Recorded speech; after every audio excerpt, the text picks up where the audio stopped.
خواهران عزیز، شما که در این ماه مبارک رمضان کمک میکنین و صدقات فطر خود ارسال میکنین. ما امروز در ولایت تخار موقعیت داریم. امروز هفتم روز ماه مبارک رمضان است و امی کمکای شما را ما در هر نقطه افغانستان میرسانیم. انشالله رساندیم و میرسانیم. بناهن ما همکاران صافی در ولایت تخار موقعیت داریم.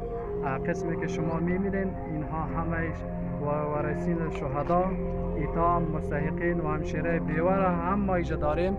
ما از همشیرهایی که در این راستا برای مستحقین کمک را از کشور خارج تدارک دیدن و برای مستحقین این کمک هایشان انشاءالله با وجه احسن رسم آینده معلولین، خانواده شهید و داغ دیده افغانستان از این کمک های خیلی اظهار سپاس امتنان میکنیم. دیگه امیدوار هستیم که این کمک هایشان برای همیشه دوام داشته باشه و مردم برایشان آرزوی موفقیت بگیرند.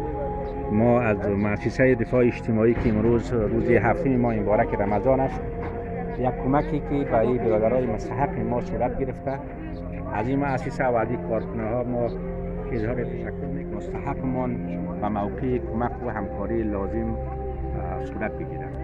شما موفق باشین.